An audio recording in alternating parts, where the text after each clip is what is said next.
2017 সালে ইসলামী ব্যাংক দখলে নেয় এসএলএম গ্রুপ। দখলের পর নামে বেনামে 24 প্রতিষ্ঠানের নামে 131,89,12,165 শেয়ারের মালিকানা নেয় প্রতিষ্ঠানটি, যা ব্যাংকটির মোট শেয়ারের 81.92%। শুধু দখলে নয়, ব্যাংকটি থেকে নামে বেনামে রয়েছে অবৈধভাবে হাজার হাজার কোটি টাকা ঋণ নেওয়ার অভিযোগ। এখন পর্যন্ত প্রাথমিক হিসেবে গ্রুপের নিজস্ব কোম্পানির নামে প্রায় 35,000 কোটি টাকা ঋণ নেওয়া হয়েছে। এছাড়া বেনামি কোম্পানির নামে নিয়েছে আরও প্রায় 20,000 কোটি টাকা। এসব মিলে এখন পর্যন্ত 55,000 কোটি টাকা ঋণ নেওয়ার তথ্য মিলেছে। তবে গ্রুপটির বেনামে আরও ঋণ নেওয়ার তথ্য রয়েছে বলে জানা গেছে।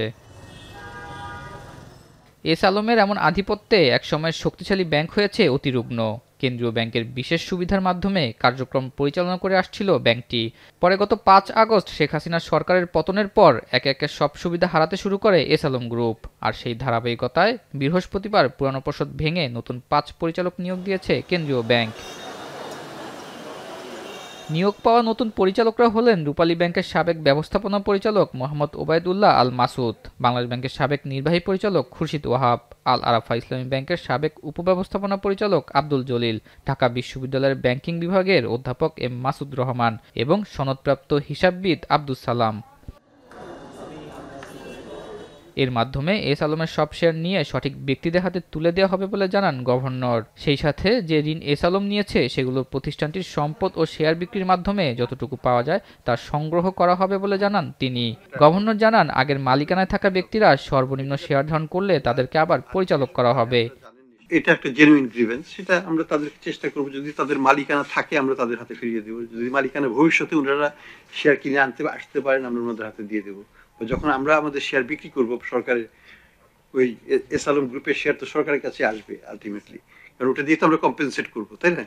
সেই শেয়ারগুলো যদি অন্য কেউ কিনে নেয়, যারা কিনবে তারাই বোর্ডে যাবেন। এখানে আমাদের কোনো পক্ষপাতিত্ব নাই, আমরা একেবারে নির্মমভাবে করবো। এদিকে মুঠোফোনে আর্থিক সেবাদাতা প্রতিষ্ঠান নগদে প্রশাসক নিয়োগ প্রসঙ্গে বাংলাদেশ ব্যাংকের গভর্নর বলেন, প্রশাসক নিয়োগের মাধ্যমে পুরো মালিকানা ফেরত পেল ডাক বিভাগ। এর মধ্য দিয়ে সরকারি প্রতিষ্ঠান হিসেবে নগদ অধিগ্রহণ করা হলো। এই কোম্পানি শেয়ার পরে বিক্রির সিদ্ধান্ত হবে বলেও জানান গভর্নর। নগদে কেন্দ্রীয় ব্যাংক প্রশাসক নিয়োগ করায় এখন প্রতিষ্ঠানটির আগের পরিচালকদের কোনো শেয়ার বা মালিকানা থাকছে না।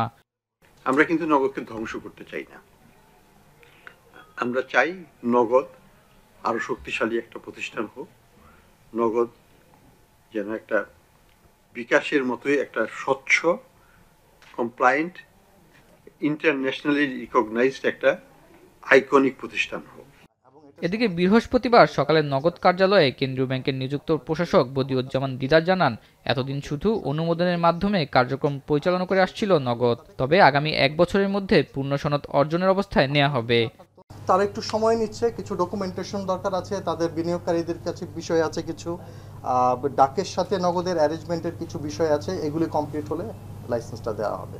আমরা আশা করছি যে আমরা এই 1 বছর যেহেতু আছি, এখন এই কাজটা আমরা সম্পন্ন করে ফেলব।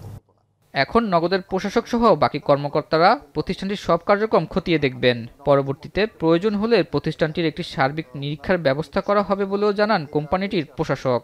আর সেই সিদ্ধান্ত মোতাবেক আজকে আমরা নগদে যোগদান করেছি।